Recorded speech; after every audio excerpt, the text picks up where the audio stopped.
Donc nous remercions le Seigneur pour cette opportunité qu'il nous accorde encore de revenir sur des questions qu'on a déjà abordées et qu'on a déjà essayé d'évoquer là-dessus, mais comme le monde le dit, la répétition est la mère de la science. Nous croyons qu'à chaque fois que nous répétons des choses, c'est pour que cela soit bien assimilé dans la connaissance de tout un chacun de nous. En tout cas, nous saluons tous ceux qui vont nous suivre au travers de cette émission. Le mariage dans la Bible, c'est une alliance. C'est une alliance de deux personnes. Donc, c'est deux personnes qui se rencontrent et qui veulent aller ou aboutir à un résultat positif dans ce qui est relation, que ce soit sentimentale ou dans un projet de progéniture.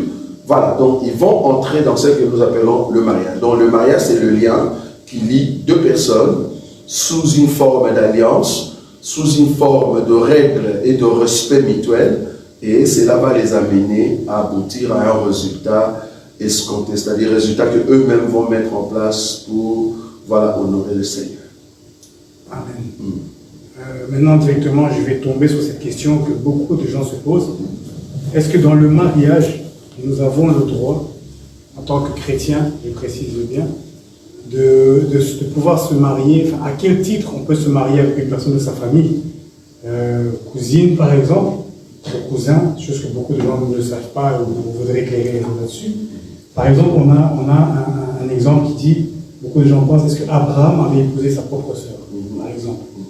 Très bien, merci. Merci pour cette question. Déjà, là, avant de répondre à cette question, on va déjà marteler. Quand nous parlons déjà du mariage, il faut que ça soit de sexe opposé. Donc, le mariage entre le même sexe, ça n'existe pas. Donc là, nous sommes contre. Tu ne peux pas épouser, toi qui es homme, tu ne peux pas épouser un homme. En tout cas, nous sommes désolés pour ceux qui vont écouter cela, mais que nous sommes dans un monde, dans une génération qui commence à soutenir quelque chose qui est infâme, qui est abominable dans vos yeux des Dieu. Donc le mariage entre hommes, ça n'existe pas. Il faut que ça soit des sexes opposés.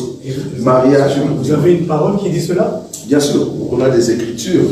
Nous sommes dans le livre de Romains. Je crois que c'est Romains qui va vous donner cette écriture. Donc on va prendre cette écriture. Romains, je crois, chapitre 1er. C'est là-bas que nous allons voir cette écriture. Romains, chapitre 1er. Je prends le verset 27. Ça va? Romains, chapitre 1er, le verset 26 à 27. Il est dit ceci. C'est pourquoi Dieu les a livrés à des passions infâmes. Tu vois, je dis ici tout à l'heure, infâmes, car leurs femmes ont changé l'usage naturel en celui qui est contre naturel.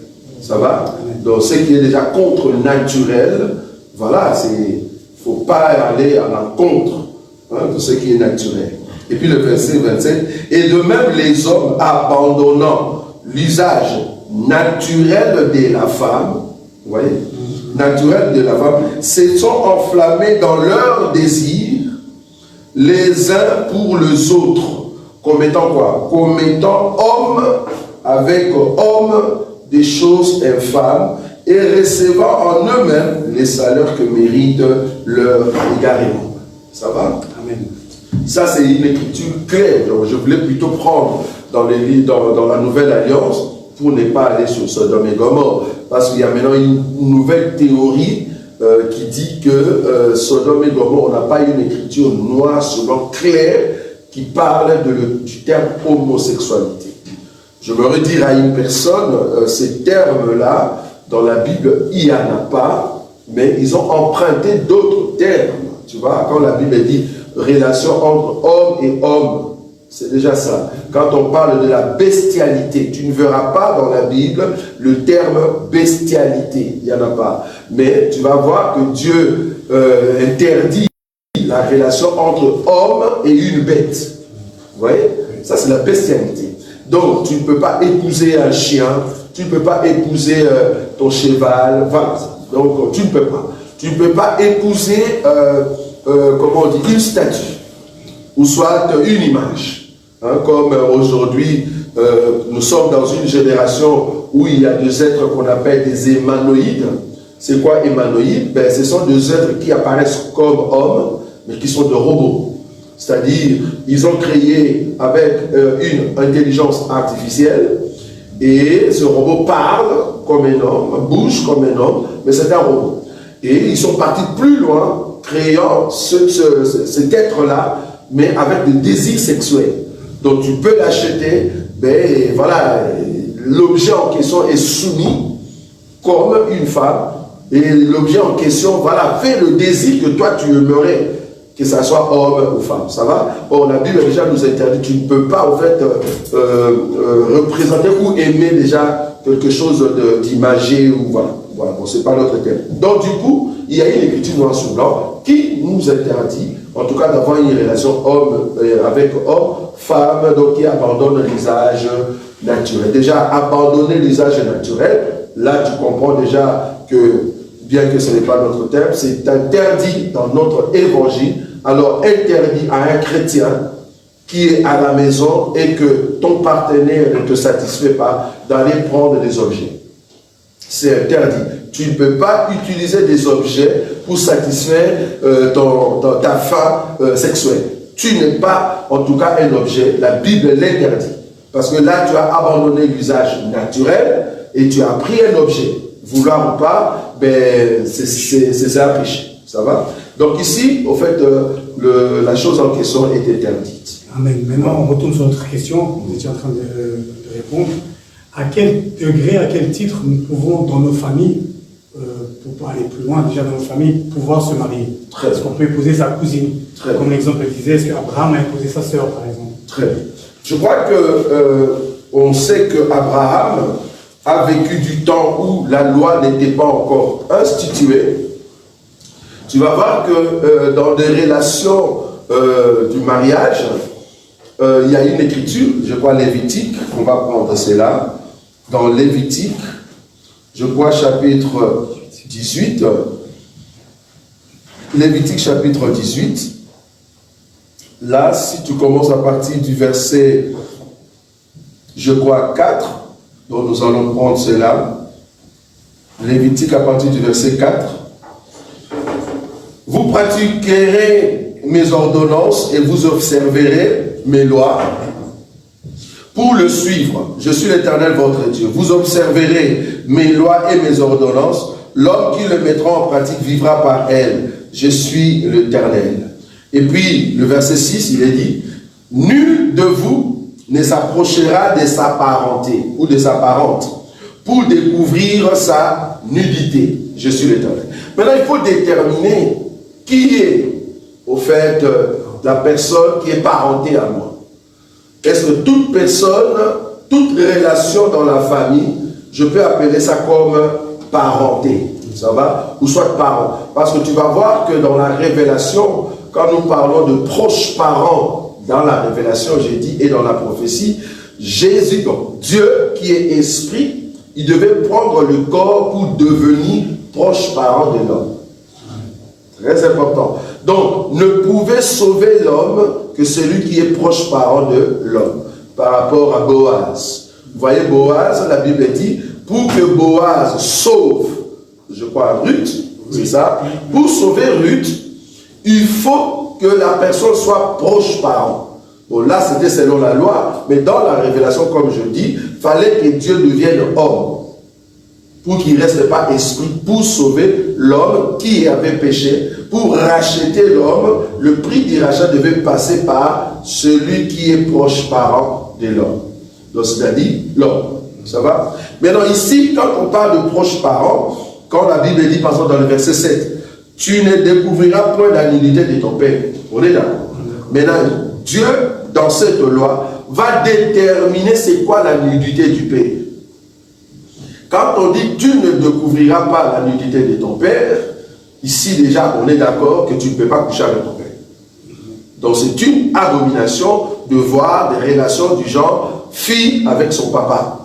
Ça c'est condamnable. C'est dans le monde maçonnique que cela peut arriver. Pourquoi? Parce que la personne est entrée dans la magie. Mais tu ne découvriras pas la nudité de ton père, ni la nudité de ta mère. C'est ta mère, tu ne découvriras point sa nudité. Le verset 8. Tu ne découvriras point la nudité de la femme de ton père. Là, nous parlons de Ruben. Ruben, au fait, il est dit qu'il a découvert la nudité de la femme de son père. En d'autres termes, la femme en question, biologiquement, ce n'est pas ta maman, mais c'est une femme que le père avait pris. Comprenez que dans la Bible, avant, au fait, l'arrivée du Seigneur, la Bible n'interdit pas, au fait, avoir plusieurs femmes. Donc, un homme dans la Bible, en tout cas dans les temps anciens, il pouvait prendre 2, 3, 4 femmes. Là, maintenant, on parle que, bien que tu as ta maman biologique et que le père a pris 2 ou 3 femmes, tu ne peux pas prendre une des femmes de ton père. Pourquoi? Mais c'est la nudité de ton père. Parce que là où ton père monte sur sa couche, toi, tu ne peux pas monter là-bas. C'est interdit. On continue. Tu ne découvriras point la nudité de ta sœur, fille de ton père ou fille de ta mère, née dans la maison ou née hors de la maison. Regardez cette loi ici. C'est là-bas que je viens maintenant pour prouver maintenant en ce qui concerne Abraham. Il est très bien dit. Mais ici, nous sommes déjà au temps de la loi. Remarquez cette écriture. Le verset 9.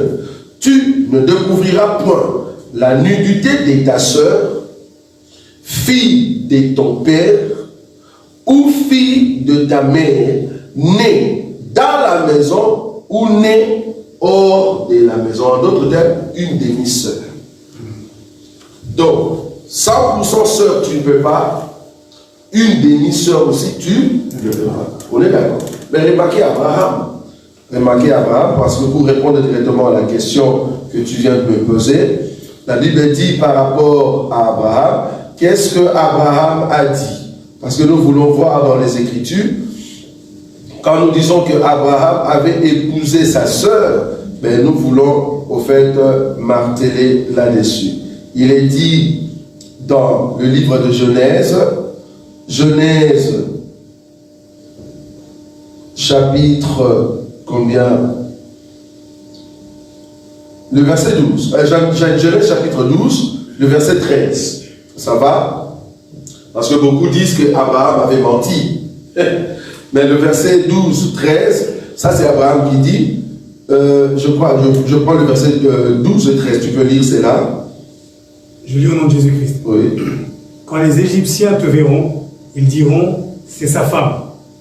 Et ils me tueront et te laisseront la vie. Dis, je te prie, que tu es ma sœur, afin que je sois bien traité à cause de toi, et que mon âme vive grâce à toi. Merci. Maintenant, on va dans Genèse chapitre 20. Genèse chapitre 20, le verset 11 et 12. Abraham répondit, je me disais qu'il n'y avait sans doute aucune crainte de Dieu dans ce pays, et que l'on me tuerait à cause de ma femme. De plus, il est vrai qu'elle est ma sœur, fille de mon père. Voilà. Seulement, elle n'est pas fille de ma mère. Ah. Elle est devenue ma femme. Voilà. Donc, la Bible ne ment pas. Abraham n'a pas menti. Sarah était fille de son père, mais elle n'était pas fille de sa mère. En d'autres termes, une demi-sœur. Mais ici, nous sommes encore avant la loi, l'institution de la loi. Vous voyez? Nous sommes encore avant l'institution de la loi. Tu vas voir par exemple la relation même de comment est-ce que l'autre est né. Il y a une parenté. On peut aller encore plus loin dans la relation par exemple de Jacob. Jacob en réalité, Rachel et Léa, c'était quoi? C'était des cousines. Ils étaient des cousines. Pourquoi? Parce que le frère qu'on appelle Laban, c'est le grand frère de Rebecca. Rebecca qui est la mère de Jacob et Ésaü. Vous voyez? Laban était en fait l'oncle de Jacob. Mais Jacob va aller là-bas pour épouser, au fait, qui? Pour épouser Rachel. Donc, hein, c'est Isaac, c'est Jacob. Jacob est parti pour épouser Léa et Rachel. C'était des cousines. Je peux prendre encore une autre écriture. Abraham dit au serviteur le plus ancien, je ne veux pas que tu prennes une femme ici, cananéenne. Va dans la maison de mon père. Vous voyez? Et quand le serviteur est parti, il a trouvé Rebecca. Mais Rebecca était parentée à Isaac. Rebecca était parentée à Isaac. Mais le problème est que tout ça, c'est avant l'institution de la loi. Maintenant, quand la loi est venue, nous voyons noir sur blanc, en tout cas la relation de frère ou demi-sœur, ça n'existait pas. Maintenant, est-ce que la relation maintenant de la cousine, parce que j'ai parlé de Jacob avec Léa et Rachel, qui étaient vraiment de cousin-cousine, est-ce que c'est permis? En tout cas, noir sur blanc, dans l'institution de la loi, nous ne voyons pas une écriture. Or, nous étant biblistes, d'abord, on ressort l'écriture. On met l'écriture, comme on dit, l'absolu. C'est-à-dire, étant bibliste, je lis la Bible. Dans la Bible, il n'y a pas une écriture qui me dit que c'est interdit d'épouser sa cousine ou son cousin. Il n'y en a pas dans la Bible. Mais cependant, il y a une écriture là qui peut nous aider. Voilà. C'est cette écriture qui peut nous aider. Je prends dans la Nouvelle Alliance, 1 Corinthiens, chapitre, je crois, 11, c'est ça? Là où on parle de la nature.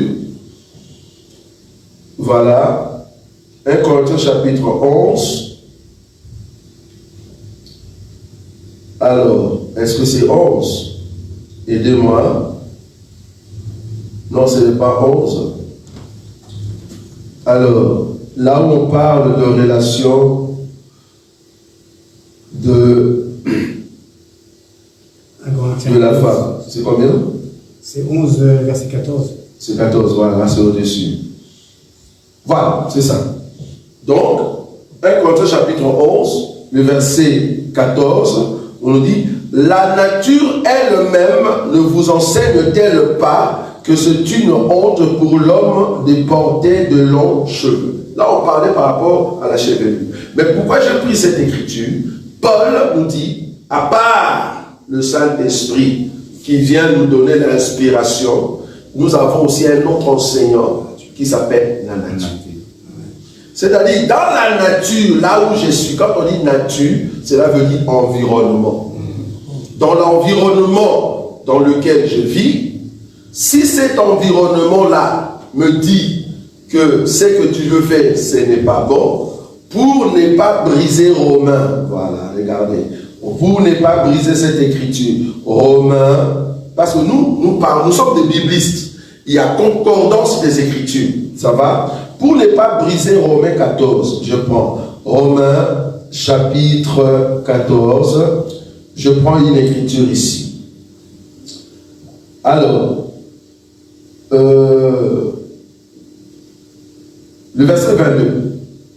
Cette foi que tu as, garde-la pour toi devant Dieu. Heureux celui qui ne se condamne pas lui-même dans ce qu'il approuve. Mais celui qui a des doutes au sujet de ce qu'il mange est condamné parce qu'il n'agit pas par conviction. Tout ce qui n'est pas le produit d'une conviction est péché. Je prends encore une autre écriture toujours là-bas. Alors, voilà, le verset 19. Le verset 19.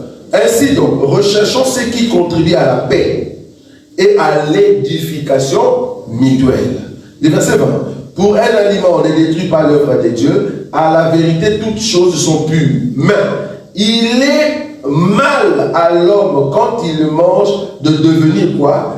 Une pierre d'achoppement. Le terme pierre d'achoppement ici veut dire ce que je veux faire, moi, ayant la connaissance, ce n'est pas un péché.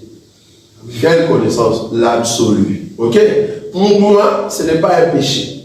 Mais par rapport à l'environnement, je ne m'aimerais pas être une pierre d'achoppement dans mon environnement, dans ma nature, alors qu'est-ce que je fais? Je ne le fais pas. Amen.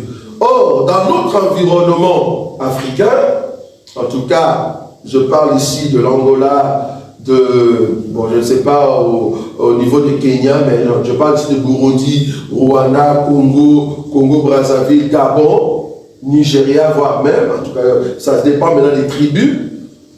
Épouser sa cousine, c'est défendu. Ça sort comme s'il y avait une relation un peu mystique, maçonnique là-dedans. C'est-à-dire, nous ne pouvons pas avoir cette relation, même aux yeux des hommes. Vous voyez? Imagine quelqu'un qui vient ici, c'est ma femme et c'est ma cousine. L'inceste, quoi. Bon, même pas, l'inceste, c'est un autre thème, parce que lui, Martin sur l'inceste. Voilà. Donc, du coup, cette relation-là, dans des milieux, dans d'autres environnements, ça ne passe pas. Mais par contre, au Maroc, au Maroc, c'est permis. Je suis chrétien. C'est pas que je pêche, non. Parce que dans cet environnement-là, il n'y a personne qui est achoppé par rapport à ça. Donc, la relation déjà cousin-cousine dans la Bible, je martèle le noir sur blanc dans l'absolu, il n'y a pas de péché là-dedans. Mais là, il faut regarder la deuxième partie, le deuxième enseignant.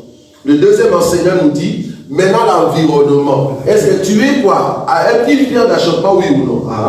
Si je suis au Maroc, et que je suis marocain, au chrétien, on me ramène ma cousine, mais dans le milieu marocain, ça passe.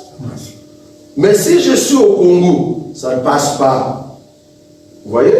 Donc du coup, nous, Église, nous devons avoir cette vision-là. Si nous avons un frère marocain qui nous présente sa femme et qui nous dit c'est ma cousine, il ne faut pas dire ils ont péché. Non, ils n'ont pas péché par rapport à quelle écriture? Il n'y a pas une écriture. Vous voyez? Donc du coup, si nous allons aussi chez les Juifs, parce que la Bible, quand même, nous disons, c'est une Bible hébraïque que nous, on a empruntée. Donc du coup, vouloir ou pas, chez les Juifs, épouser son cousin, sa cousine, ce n'est pas un péché. Mais du moins, s'ils sont chrétiens et qu'ils viennent au milieu de nous, nous ne pouvons pas le regarder comme une femme, comme s'ils faisaient un péché. Non, nous disons, à eux, dans leur environnement, ça passe. Mais nous, dans notre environnement, ça ne passe pas. Donc, je ne peux pas me marier, en tout cas avec ma cousine, dans l'environnement dans lequel je me trouve. Ça va? Bon, je sais qu'il y aura des questions dans la salle. C'est ce que j'allais demander maintenant, est-ce que dans la salle, parce que peut-être en ligne aussi, on a des questions, mais est-ce que dans la salle, quelqu'un voudrait déjà intervenir? Ou si quelqu'un a déjà une question? Frère Emmanuel, peut-être? Oui, docteur, c'est vrai. De là, nous voulons dire que il y a comme quelque chose qu'on respecte dans le sens du respect des traditions ou quoi. Puisque même au Congo aussi, c'est vrai, ça ne passe pas, mais ça passe. Il y a des tribus qui autorisent le mariage entre cousins et cousines. Au Congo? Oui, comme les tribus Ansi, on appelle ça le Kintui. Kintui? Oui, okay. C'est entre cousins et cousines, par exemple. Okay. Ça passe. Alors, mais parfois d'autres gens trouvent que c'est pas bien, mais dans leur culture, dans leur tradition, ça passe. Donc ça veut dire que ce n'est pas aussi un péché. Oui, bon, comme tu l'as dit, hein, dans les Kintsugi, mais il faut aller maintenant voir la pensée des Kintsugi. Très important. Parce que la pensée des Kintsugi, c'est comme on disait, il y a une tradition qu'on appelle Chibao. Ah ouais. Tu connais la tradition? La tradition Chibao, c'est quoi? La tradition Chibao veut dire, en réalité, c'est biblique. Je souligne ça. Comment c'est biblique? Chibao veut dire, je suis engagé avec cette femme ne peut pas, au fait, sortir en dehors du mariage. Ça va? Là, vous faites alliance. Mais dans la Bible, c'était une alliance des paroles. Il n'y a pas une alliance de préparer le poulet, tout ça. Mais là, eux, ils sont partis pour tout loin, plus loin, en faisant une sorte de cérémonie Chibao.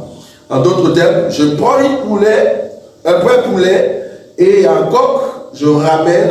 C'est comme si tu parlais à cette coque-là, on prépare le poulet en question, et dès que la femme mange, c'est comme si c'est un esprit qui entre dans la femme pour dire, le jour où tu oseras au fait de faire l'adultère, ben, tu mourras. Et le jour où l'homme aura connaissance que sa femme, a fait l'adultère, et que toi l'homme, tu ne le dis pas, en d'autres termes, l'écriture qui dit, quand on te viole, tu vois cette écriture-là, quand on te viole dans la forêt, Bon, on comprend que là-bas, peut-être tu n'as pas crié. Mais tu sais, c'est dans la ville et que tu n'as pas crié, toi aussi tu seras condamné. Tu vois cette écriture-là. Dans le loup, aussi, il y a non. Mais du côté de l'homme, c'est-à-dire quand la femme fait l'adultère, dans la tradition Chibaou, cela veut dire que si je n'écris pas, en d'autres termes, je ne dis pas à ma famille que ma femme a fait l'adultère, je cache ma femme parce que je l'aime, dans la tradition Louba, c'est moi que l'homme qui passe. On a vu ça ici en Belgique. Et je connais la personne, aujourd'hui la personne est déjà décédée. Tu vois, c'était une tradition. Le fait que tu as caché cette nouvelle, c'est toi l'homme qui meurt. Tu vois? Donc c'est une tradition. Mais est-ce que la tradition respecte la chrétienté? Non. Tu vois là où je suis. Maintenant, dans Kintsugi, il faut voir maintenant quelle est la pensée de Kintsugi. En réalité, en tout cas, à moins que j'aie une mauvaise information de cette tradition, apparemment, la tradition en question aimerait que les sangs restent seulement dans la famille. Quelque chose comme ça. Voilà, c'est une loi. Donc on ne peut pas prendre nos sangs et aller dehors. Donc il faut que les sangs restent.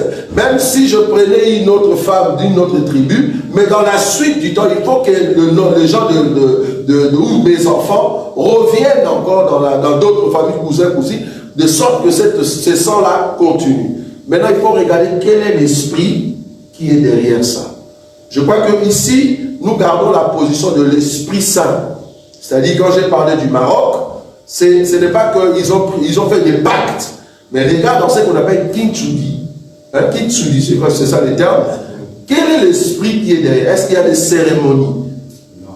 S'il n'y a pas de cérémonie, alors il faut voir en tout cas quel est l'esprit qui est derrière. À moins que celui qui est de cette tribu-là nous dise réellement, parce que moi je dis des Baloua parce que j'en ai vécu, mais ceux qui sont des Kintsugi, ils doivent nous dire qu'est-ce qui se passe dans cette relation. Je suis des Kintsugi, mais ah bon? C'est ce que vous venez de dire. C'est ça. On préserve les sangs pour dire que voilà, notre sang ne peut pas aller ailleurs. Ok. Et ça reste dans la famille. Ok.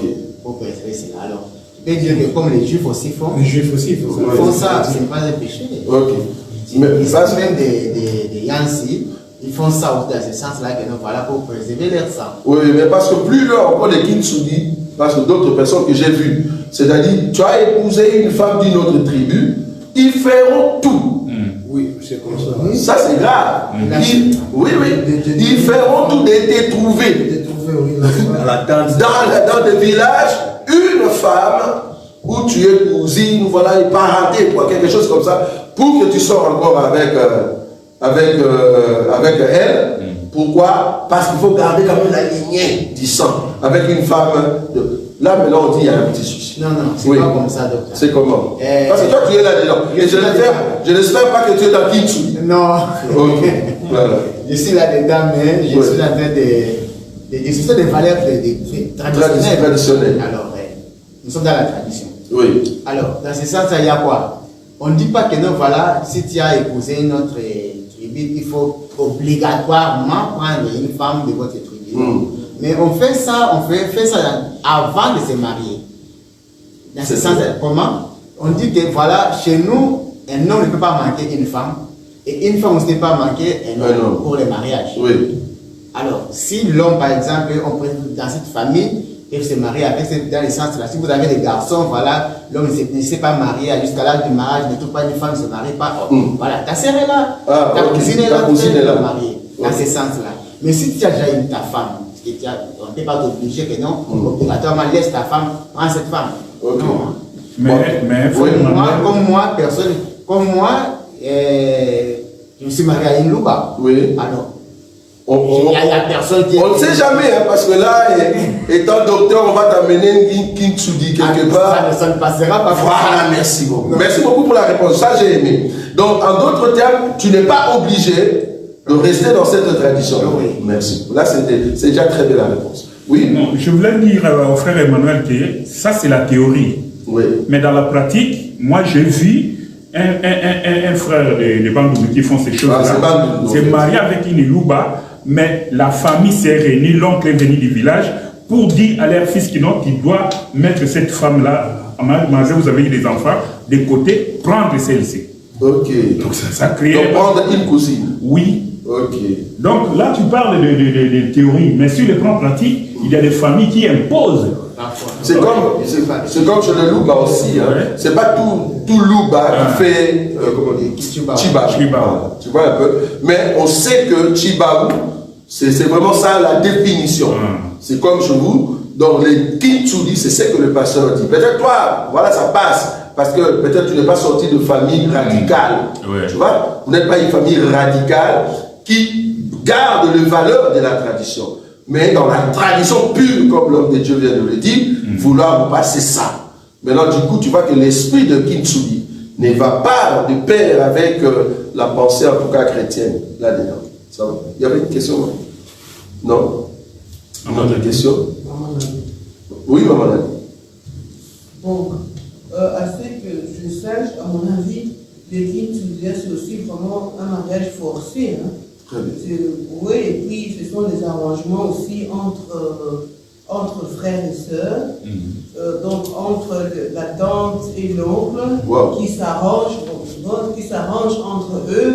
Ça veut dire que toi tu as un fils, moi j'ai une fille, ok, ils vont se marier ensemble. Donc les parents des gens s'arrangent entre eux, et des fois aussi, le marié eux-mêmes sont contre, mais ils sont obligés de respecter la coutume. C'est dans ce sens-là que les gens aussi sont contre de Kintsuli. Il y a déjà les noms-là qu'on appelle Kintsuli. Tout le monde a peur pour dire qu'il y a des choses mystiques qui se passent là-dedans. Ah oui.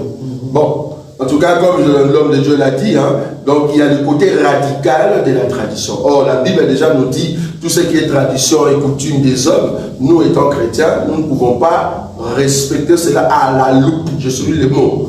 Parce qu'il y a d'autres traditions et d'autres coutumes que nous devons respecter parce que ça collabore avec la parole. C'est pour ça que nous sommes contre les églises qui disent tout ce qui est tradition, il faut jeter. Non, nous ne disons pas comme ça. Non, nous ne disons pas comme ça. Nous disons que le coutume, les traditions qui respectent la foi chrétienne, ben, il faut aller là-dedans. Ça va? C'est très important.